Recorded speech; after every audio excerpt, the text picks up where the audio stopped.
코로나가 잠잠해지는 듯 하다가 다시 기승을 부리는데 우리 믿음의 가족들 가운데 오늘 안 보이는 분들은 전부 코로나 때문에 못 온다고 연락 오신 분들입니다. 그러니까 지금 우리가 알게 모르게 지금 코로나에 쉽게 노출되어 있고 쉽게 감염될 수 있다는 사실을 여러분 유념하시고 마스크 잘 쓰시고 여러분 내만 잘 써도 주위 사람들이 안전하거든요. 또 내만 잘 쓰면 주위에 있어도 또 괜찮아요. 그러니까 여러분 마스크 잘 쓰시고 코로나로부터 우리를 지킬 수 있기를 부탁을 드립니다. 여러분 우리가 하나님의 말씀을 듣고 또 성경을 읽고 또 성경을 묵상하면 하나님에 대해서 더 잘 알게 됩니다. 우리는 하나님에 대해서 아는 지혜와 지식이 있어야 합니다. 왜 망합니까? 성경은 하나님을 아는 지혜와 지식이 없어서 망한다 그랬어요. 사랑하는 우리 남문의 모든 믿음의 가족 여러분, 우리는 하나님을 아는 지혜와 지식이 구비된 우리 모두가 되시기를 주의 이름으로 당부합니다. 그러니까 잘 들어야 되고 성경 말씀을 읽고 또 곱씹는 묵상이 있어야 되는 겁니다. 그저 여러분 성경책 주일날 이제 왔다가 가면 덮어놓고 또 주일날 올 때 문지 털고 가져오지 말고 여러분 늘 성경을 펼치고 읽고 묵상하고 그렇게 하는 것이 우리 믿음 생활의 일상이 되어야 한다. 잊지 않는 모두가 되시기를 주의 이름으로 당부합니다. 오늘 본문의 말씀을 보면 이제 하나님의 법궤를 대하는 태도에 따라서 어떤 사람은 법궤가 화가 되고 어떤 사람에게는 법궤가 복이 되었다라는 것을 볼 수가 있습니다. 하나님의 법궤는 무엇을 상징할까요? 하나님의 법궤 안에는 무엇이 있습니까? 아론의 쌍난 지팡이, 만나, 그리고 하나님의 이제 그 율법이 담겨져 있었죠. 이 하나님의 법궤는 그래서 하나님의 말씀을 상징할 뿐 아니라 하나님께서 늘 자기 백성과 함께 하신다는 임재의 상징이었습니다. 그리고 법궤가 있다는 것은 내가 너희와 함께 한다. 내가 너희 안에 있다. 너희들의 중심에 내가 있다. 이걸 지금 나타내는 것이고요. 또 그 법궤는 말씀의 그 권위, 말씀을 상징하기 때문에 여러분 법궤는 늘 이스라엘의 중심이었습니다. 이스라엘의 중심이 바로 법궤였던 것이지요. 그리고 이렇게 하나님의 말씀을 상징하고 임재를 상징하고 이스라엘의 중심이 되었던 하나님의 법궤는 굉장한 힘과 능력이 있었고 그 권위가 대단했습니다. 그 무엇도 덮을 수 없는 권위가 있었고 또 그 법궤를 통해서 하나님의 힘과 능력이 나타났던 거죠. 예를 들면 이스라엘 백성들은 이제 광야를 지나왔습니다. 그리고 저 멀리 약속의 땅 가나안이 보입니다. 그런데 가나안에 들어갈 수 없었습니다. 왜 그랬습니까? 하필이면 그들이 이제 그 가나안이 보이는 요단강가에 이르렀을 때에 요단강은 큰 홍수로 말미암아 강물이 범람하고 있었어요. 건널 수가 없었어요. 그런데 그때 하나님께서 여호수아를 통해서 말씀하셨어요. 제사장들로 하여금 법궤를 메고 앞장서게 하라. 그 제사장들이 요단강에 발을 담글 때에 요단강이 멈추게 될 것이다. 그러면 너희 제사장들은 법궤를 메고 요단강에 들어가되 요단강 중심에 서서 백성들이 다 지나기까지 너희들은 거기에 서 있으라. 여러분, 이 말씀을 듣고 제사장들은 법궤를 메고 앞장서 갔고요. 그들이 발을 담글 때 강물이 멈췄어요. 그리고 백성들은 마른 땅을 지나가듯이 지나갔다. 그렇게 기록하고 있습니다. 그러니까 여기서 우리가 무엇을 볼 수 있어요? 하나님의 법궤, 말씀을 상징하고 임재를 상징하는 하나님의 법궤의 힘과 능력을 우리가 볼 수가 있죠. 그뿐 아닙니다. 그들이 요단강을 건넜죠. 그러나 계속적인 그들 앞에 장애물이 나타났는데 바로 여리고성이었습니다. 그 여리고성을 깨부수어야만이, 여리고성을 넘어서야만이 가나안 땅에 들어가 정착할 수가 있는데, 여리고성은 정말 난공불락의 요새였습니다. 그때 하나님은 이스라엘 백성들에게 여호수아를 통해서 말씀하셨습니다. 제사장들로 하여금 법궤를 메고 앞서게 하라. 그리고 너희들은, 백성들은 그 법궤를 따라서 여리고성을 조용히 돌라. 그리고 마지막 7째 날에는 큰 함성을 지르라. 그러면 여리고성이 무너질 것이다. 그래서 여러분, 법궤를 앞세우고 법궤의 뒤를 따라 백성들이 이제 그 여리고성을 돌지 않습니까? 그리고 마지막 날 함성과 함께 여리고성이 무너진 것을 우리가 이제 성경을 통해서 보게 되는데, 이건 역시 우리에게 무엇을 보여줍니까? 하나님의 법궤, 하나님의 말씀과 임재를 상징하는 법궤가 얼마나 힘과 능력이 있었는가 하는 것을 이제 알게 하는 대목이죠. 이런 법궤 때문에 여러분, 광야 생활할 당시에 여러분, 이 성막은 철학이 그지없었습니다. 광야 생활 중에는 늘 이동식 성전 아니었습니까? 그 성막이잖아요. 그렇게 초라하게 그지없는 성막이었지만은 성막은 이스라엘의 중심이었어요. 왜 그랬어요? 하나님의 법궤가 바로 그 초라하지만 그 성막 안에 있었기 때문이었던 것입니다. 여러분, 이렇게 여러분, 그 하나님의 법궤, 그 힘과 능력, 권위를 이제 나타내는 이 법궤가 이스라엘의 중심에 있을 때, 이스라엘 백성들은 하나님의 인도를 받았고, 이스라엘 백성들은 건널 수 없는 강을 건너고 난공불락의 요새도 허물고 그들은 진격할 수가 있었어요. 전진하는 삶을 살 수가 있었어요.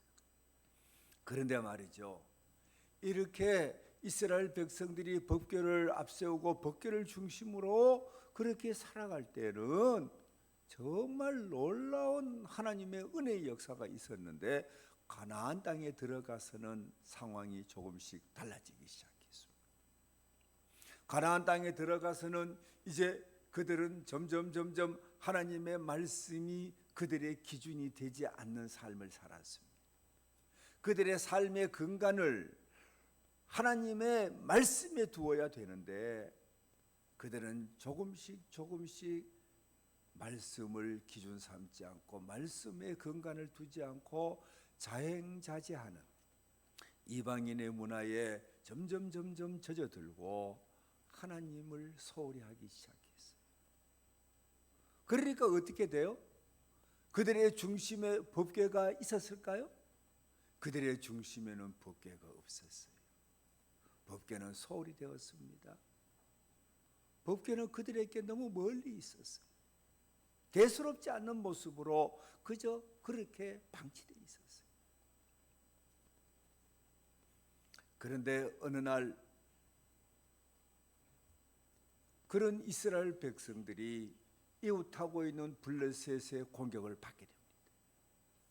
블레셋의 공격 앞에 이스라엘은 속수무책으로 당하게 되었는데, 그때 백성들이 생각했어요. 하나님의 법궤가 우리의 중심에 있고 법궤를 앞세우고 나아갈 때 요단강도 갈라지고 여리고성도 무너졌는데, 이 블레셋의 공격을 하나님의 법궤를 가져와 이 법궤를 중심에 두고 법궤를 앞세우고 가면 우리가 블레셋을 물리칠 수 있지 않을까. 그래서 당시 이제 그 종교적 중심지가 실로라는 곳이었는데, 실로에 있던 하나님의 법궤를 전쟁터로 가져옵니다. 그런데 그런 이스라엘 백성들의 기대와는 달리 법궤를 가져와도 전쟁에 여지없이 패하게 되었고, 심지어 그 법궤를 블레셋 사람들에게 빼앗기는 엄청난 치욕을 당합니다. 사랑하는 교우 여러분, 여기서 우리는 깨달아야 할 것이 있어요. 여러분 깨달아야 되는데요, 그게 뭐냐 하면은, 여러분 하나님을 수단으로 삼아서는 안 됩니다. 여러분 명심하세요. 하나님은 우리의 수단이 되어서 안 돼요. 하나님은 우리의 뭐가 되어야 돼요? 목적이 되어야 됩니다. 하나님을 수단으로 삼으면 안 돼요. 지금 이스라엘 백성들은 블레셋 사람들이 공격해 왔는데 어떻게 저항할 수 없어요. 대항할 수가 없어요. 속수무책으로 당해요. 그러니까 그때 그들은 실로에 있던 법궤를 가져와 그 법궤를 마치 부적처럼 사용하며 블레셋을 물리치려고 했어요. 이것은 말이죠, 이스라엘 백성들에게 어떤 태도가 엿보입니까? 하나님을 지금 그들의 도구로 수단으로 삼는 모습을 이제 우리는 볼 수가 있는 거죠. 하나님을 수단으로 삼으면 안 돼요. 하나님은 목적이 돼요. 여러분 우리가 하나님을 섬길 때 여러분 어떻게 하면 내가 하나님을 기쁘시게 할까, 영화롭게 할까, 하나님의 뜻을 이룰까? 그러면서 우리가 믿음 생활을 해야지, 어떻게 하면 내가 예수 믿고 복 받을까? 어떻게 하면 내가 잘 먹고 잘 살고 잘 입을까? 여러분 여기에 여러분 초점을 맞추고 그렇게 믿음 생활하면 하나님을 뭐로 삼는 거예요? 하나님을 나의 종 삼으려고 하는 태도와 다르지 않아요. 하나님을 도구 삼고 수단으로 삼는 것과 다르지 않아요. 여러분 그것은요 바르지 않는 태도입니다. 내가 하나님을 기쁘시게 하면, 내가 하나님을 영화롭게 하면, 내가 하나님의 선한 일꾼이 되어서 주의 뜻을 이루는 종 되겠다고 하면 하나님은 기뻐하시고요, 우리를 귀히 여기시고 우리로 하여금 더 일 잘할 수 있도록 우리에게 있어야 할 것들을 있게 해주고 우리가 소망하는 일들을 이루어 주시고 근심 걱정 염려 없이 주의 일할 수 있도록 우리의 삶을 복되게 해주신단 말이에요. 그런데 사람들은 여기 조금 자꾸만 여러분 이제 순서를 바꿔요. 블레셋이 쳐들어왔을 때 당시 제사장은 엘리였습니다. 그리고 엘리의 두 아들 홈리와 비느하스가 그 실로에 있는 법궤를 가지고 전장터에 나갔는데 그 일로 말미암아 법궤만 빼앗긴 게 아니에요. 홈리와 비느하스도 죽고요, 홈리와 비느하스의 그 아내들도 죽고요, 그 아버지 엘리도 소식을 듣고 여러분 의자에서 떨어져 목이 부러져 죽고요. 여러분 엉망이 되어버렸어요. 사랑하는 우리 믿음의 가족 여러분, 우리는 하나님을 어떻게 하면 기쁘시게 할 수 있을까?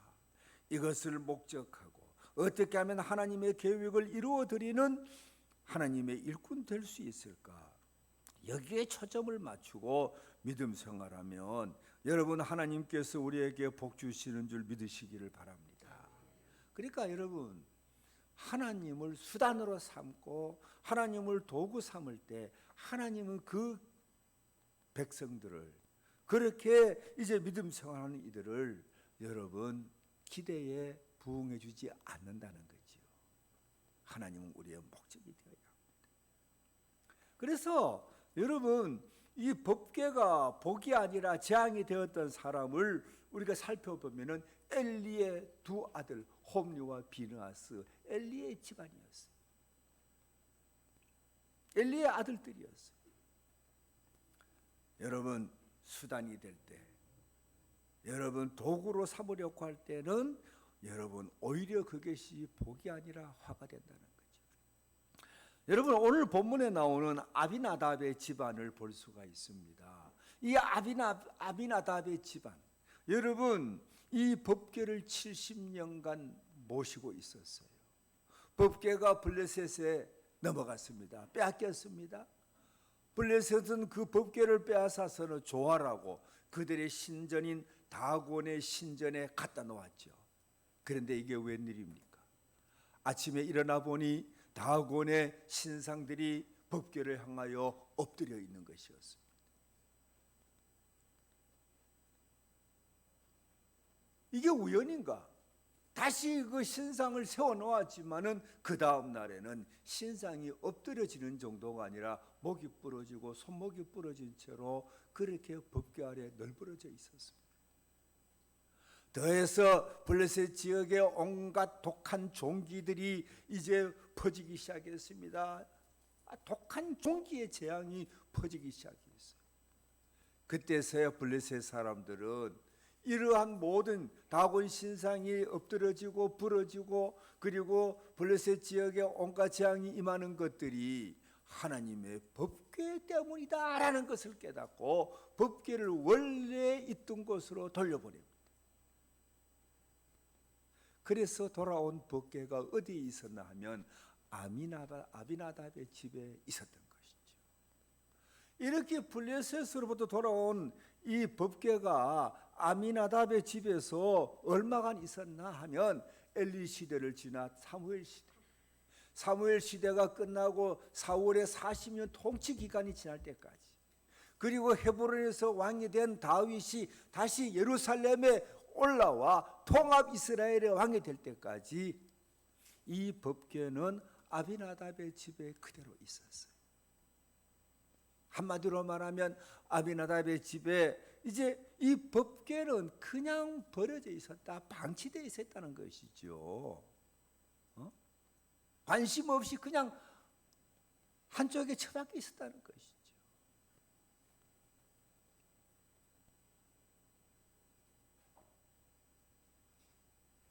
여러분, 법궤가 아비나답의 집에 있었지만 아비나답의 집은 법궤로 인하여 복을 받은 게 없어요. 오히려 그 법궤가 그의 집에 있었다, 오랫동안 있었다는 것 때문에 어느 날 다윗은 법궤가 어디에 있는가를 찾다가 아비나답의 집에 있다는 것을 알고는 그 법궤를 옮겨오려고 이제 계획을 하고 그 일을 실천하는데, 여러분 어마어마한 계획을 세웁니다. 법궤를 옮기기 위하여 특별히 3만 명의 사람들을, 용사들을 뽑습니다. 그리고 이제 그 법궤가 아비나답의 집에 있었으니까 그 법궤를 예루살렘으로 옮겨오는 일들의 책임을 아비나답의 아들들에게, 아비나답의 아들 우사와 아요라는 아들에게 맡깁니다. 그리고 그 법궤를 실을 이제 수레를 만들었는데, 황소가 끄는 그 수레에 여러분 화려한 치장을 하고, 그리고 법궤를 싣고는 3만 명의 용사들이 옹이하는 가운데 여러분 그 법궤가 아비나답의 집을 떠나는데, 중간에 수레를 싣고 가던 소들이 펄쩍펄쩍 이유 없이 뛰기 시작하니까 그만 수레에 실려있던 법궤가 떨어질 지경이 되었어요. 그러니까 이 수레 앞에 있던 아요는 괜찮았지만 수레 뒤를 따르던 이 우사는 그 법궤가 떨어지는 것을 그냥 두고 볼 수 없잖아요. 그 법궤를 떨어지지 않게 하려고 그 법궤를 잡고 그 법궤를 받치는 순간 그만 우사는 죽고 말았습니다. 여러분, 아비나답의 집에 법궤가 있지 않았다면 다윗은 법궤를 옮기는 그 중요한 일을 아비나답의 아들들에게 맡기지 않았을 거예요. 그 집에 70년 있었다는 그 이유 때문에 그 집 아들들에게 그 귀한 일을 맡겼던 것이죠. 그런데 여러분, 이 아비나답과 그의 아들 우사와 아요는 법궤를 어떻게 대하고 법궤를 어떻게 관리해야 되는지 전혀 지혜가 없었던 거예요. 여러분, 민수기 4장 15절의 말씀을 보면 진영을 떠날 때, 이동식 성막이잖아요. 진영을 떠날 때 너희들은 그 성막 안에 있는 성물을 아무나 만져서는 안 된다. 오직 고핫 자손들만이 성막의 모든 기구와 성막 안에 있는 법궤를 들고 메고 해야 된다. 만약 고핫 자손 외에 성막의 물건을 만지거나 성물을 들고 성물을 옮기고 그렇게 하면 죽게 될 것이다. 그리고 그 성막의 성물을 옮길 때는 고핫 자손들이 메고 옮길 것을 명하셨어요. 민수기 4장 15절에 나옵니다. 그러니까 여러분, 성물을 아무나 만져서는 안 된다는 거예요. 그리고 성물을 이제 옮길 때는 고핫 자손들이 어깨에 메고 옮기라 그랬어요.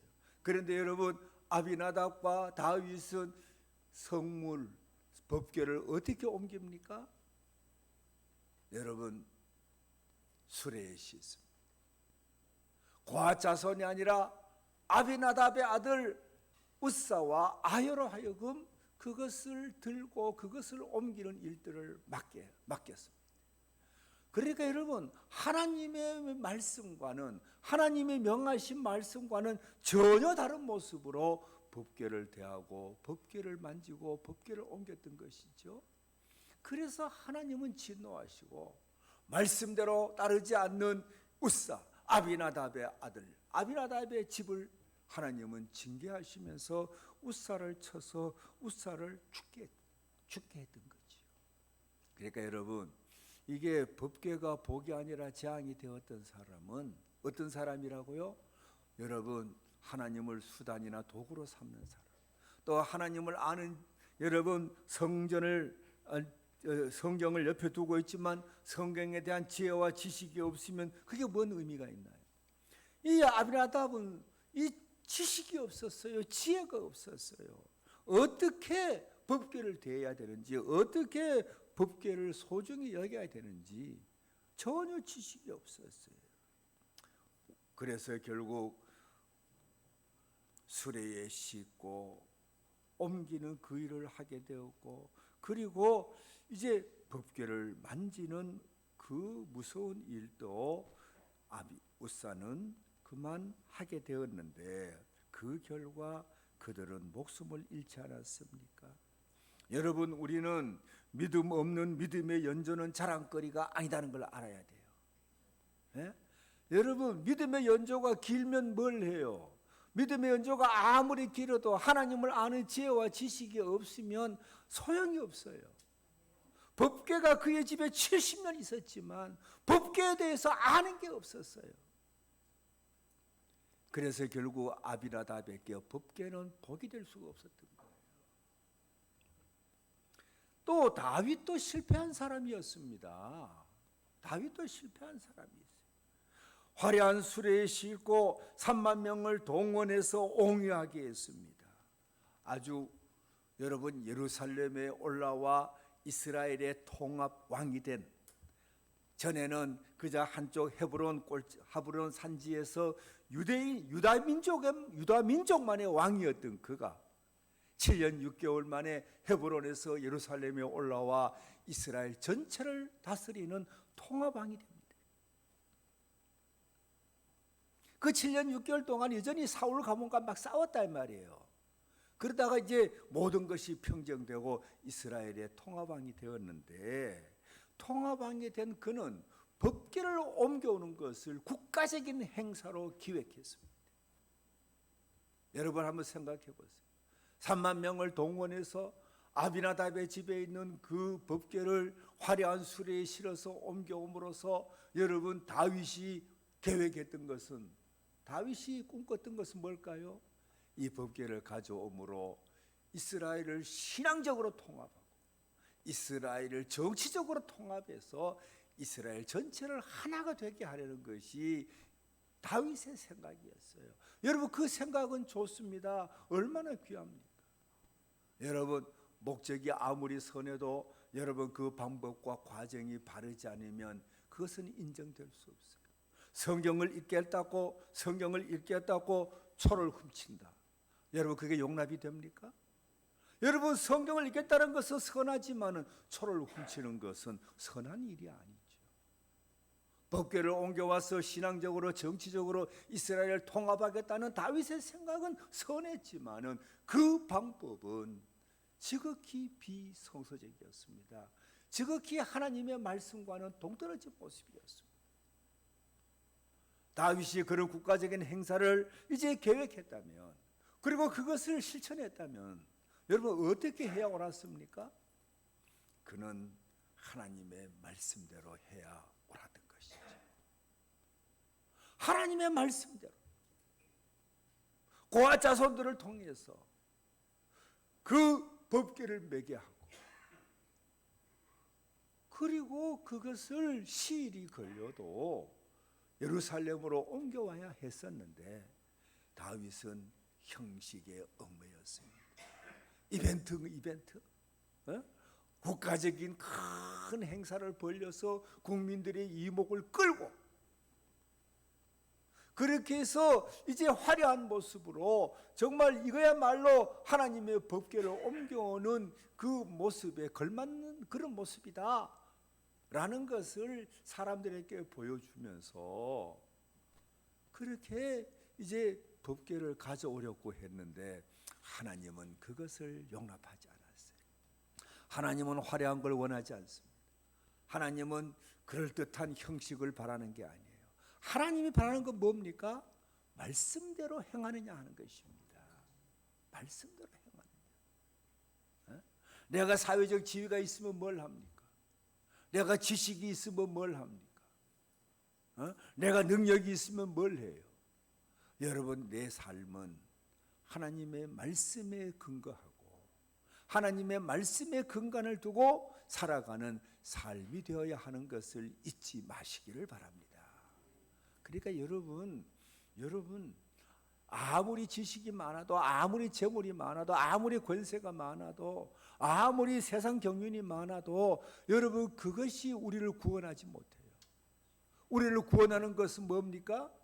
하나님의 말씀입니다. 말씀에 끌려가는 삶입니다. 말씀에 나를 쳐서 복종시키는 삶, 그것이 여러분 나를 구원하고 나를 복되게 하는 거예요. 다윗은 아비나답의 집에 있는 법궤를 옮겨오면서 말씀대로 하는 모습을 보이지 않았어요. 그래서 그는 계획했던 일들이 처참하게 망가지고 말았습니다. 실패했습니다. 실패하고 그걸 포기했습니다. 창피하지만 포기했어요. 그리고 그는 두려운 마음이 들었습니다. 그냥 포기한 정도가 아니라 나는 이게 복이 될 줄 알았더니 화가 되는구나 두려워하면서 이 다윗은 법궤를 옮겨오는 것을 포기했는데, 여러분 이때 등장한 사람이 누굽니까? 이때 등장한 사람이 바로 오벳에돔이었습니다. 오벳에돔은 아비나답의 집에서 법궤를 옮겨오다가 법궤 옮겨오는 그 책임을 진 아비나답의 아들 중에 하나인 우사가 죽었다는 소문을 들었습니다. 비명 행사했다는 이야기를 들었다 이 말이에요. 그럼에도 불구하고 오벳에돔은 하나님의 법궤를 그의 집에 오는 것을 거부하지 않았습니다. 오히려 오벳에돔은 다윗이 포기한 그 하나님의 법궤를 그의 집에 모셔드리고 그 법궤가 정말 하나님의 임재의 상징이심을 믿고 그는 두렵고 떨리는 마음으로 법궤를 잘 보관하고 법궤에 대해서 하나님의 말씀에 어긋나는 모습으로 대하지 않았습니다. 아마도 이 오베데돔은 법궤를 옮길 때 고아 사람들을 불렀을 것입니다. 고아 사람들을 통해서 아마 이 오베데돔은 다윗이 포기하고 두고 간 그 법궤를 자기 집으로 옮겼을 것입니다. 그리고 그 법궤에 대해서 말씀에 어긋나지 않는 모습으로 법궤를 대했던 것입니다. 그러니까 여러분, 성경을 보니까 오늘 읽은 말씀에 어떻게 기록되어 있습니까? 여러분, 70년간 법궤를 모시고 있어도 아무런 변화가 없었던 아비나답의 집과는 달리 오벳에돔은 3개월밖에 되지 않았는데 그 3개월 동안 오벳에돔의 집이 엄청난 복을 받았습니다. 요세푸스라고 하는 유대 역사학자는 이제 이 오벳에돔에 대해서 이야기하기를 원래 그는 가난한 사람이었으나 하나님의 법궤가 그의 집에 잘 모셔드려지고 그 법궤를 그의 집에 잘 이제 그 보관한 탓으로 오벳에돔은 큰 복을 받아 부자가 되었다는 것입니다. 그리고 여러분, 역대상 26장 8절에 보니까 뭐라고 했는고 하니 오벳에돔의 자녀들은 다 능력이 있어 직무를 잘 하는 자로 복을 받았다는 것입니다. 그러니까 오벳에돔이 물질적으로도 복을 받았지만은 그의 아들들이 능력 있는 자로 잘 자라서 사회적으로 높이 인정받는 사람들이 되었다는 거예요. 70년간을 법궤를 모시고 있어도 아무런 변화가 없었던 아비나답, 말씀에 대한 하나님에 대한 법궤에 대한 지혜와 지식이 없었던 아비나답과 달리 3개월밖에 아니지만 그 법궤를 오벳에돔의 집은 모셔드림으로써 얼마나 복을 받았는지 몰라요. 여러분, 그 복은 오벳에돔에 그치지 않았습니다. 오벳에돔과 오벳에돔의 자녀들을 넘어서 여러분 다윗과 이스라엘 온 국가에 미치게 되었는데요. 어느 날 다윗은 오벳에돔의 집이 법궤를 모셔드리고 큰 복을 받았다는 것을 알고 다윗은 자기가 무엇이 잘못되었는가를 복귀했던 것입니다. 내가 왜 이런 귀한 일을 포기했지? 왜 두려워하고 포기했지? 왜 이런 일이 일어났지? 살펴보니까 여러분, 다윗은 그래서 실패한 사람이 아니라 다윗은 늘 실패하지만 승리한 사람이 됐는데요. 자기의 모든 것들을 살펴보니까 다시 한번 복귀해 보니까 말씀 따라 행하지 않았던 것을 알았던 것입니다. 말씀 따라 하지 않았기 때문에 내가 엄청난 인원을 동원하고 화려한 수레를 이제 만들고 그렇게 했지만 그것은 내 생각이었을 뿐, 그저 보여주기 위한 것일 뿐 하나님의 뜻과는 달랐다는 것을 알고는 다윗은요 다시 하나님의 방법으로 그 오벳에돔의 집에 있는 법궤를 예루살렘에 옮겨오기로 계획했습니다. 그리고 마침내 그 오벳에돔의 집에 있던 법궤를 무사히 예루살렘으로 옮겨오게 되는데요. 그 옮겨온 후에 다윗이 얼마나 기뻐했는지 성경은 기록하고 있지 않습니까? 마치 어린아이처럼 그 법궤가 도달했을 때 일어나 덩실덩실 춤을 추고 말이죠. 속옷이 드러나 하체가 보이는 줄도 모르고 막 그렇게 춤을 출 만큼 기뻐 어쩔 줄 몰라 했던 다윗. 여러분, 오벳에돔의 집에 내렸던 복이 예루살렘에 오면서 그 법궤는 이스라엘의 중심이 되었고요. 다윗을 위시해서 백성들이 그 법궤를 수단으로 삼지 않고 그 법궤를 찾아가는 다윗과 백성들은 그 성전이 하나님의 법궤가 하나님이 목적이 되는 모습으로 살면서 여러분 다윗의 태평 성대가 시작이 되었습니다. 다윗의 위대한 왕조가 시작이 되었습니다. 다윗은 정말 위대한 성군이 되었던 것이죠. 이스라엘은 복을 받고 복을 받았던 것입니다. 사랑하는 우리 믿음의 가족 여러분, 우리는 오늘 이제 아비나답의 집과 오벳에돔의 집, 그리고 실패했던 다윗과 성공한 다윗을 보면서 우리는 어떻게 믿음 생활을 해야 하는지 깨달아야 합니다. 여러분, 보여주기식 믿음이 아닙니다. 우리의 믿음은 보여주기식 믿음이 되어서는 안 돼요. 메고 가는 믿음이 되어요. 메고 가는 믿음이 되어야 합니다. 힘들지만 메고 가는 믿음, 말씀 따라가는 믿음, 이 믿음이 될 때 여러분 복이 된다는 것이죠. 그냥 여러분 보여주는 믿음, 신앙의 연조만 깊으면 뭐합니까? 그럴듯하면 뭐합니까? 소용없어요. 하나님은 그런 걸 보지 않아요. 얼마나 당신의 십자가를 메고 가나, 얼마나 당신의 말씀을 따르고 있나, 얼마나 나를 목적하고 얼마나 내가 저의 중심에 있나, 그걸 보신다 이 말이에요. 형식이 아니에요. 지식이 있어야 돼요. 무슨 지식? 세상 지식이 아니라 하나님을 아는 지혜와 지식이에요. 여러분, 이런 것들이 우리를 복되게 합니다. 이런 것들이 우리를 말씀 따라가게 하고, 이런 것들이 우리로 하여금 복된 삶이 되게 하는 것을 기억하시고, 우리는 오벳에돔과 또 아비나답과 이전에 실패했던 다윗과 성공한 다윗의 모습을 보면서 우리의 삶은 주의 말씀을 따라가는 삶이 되어야 한다는 것을 깊이 인식하는 모두가 되시기를 주의 이름으로 당부합니다.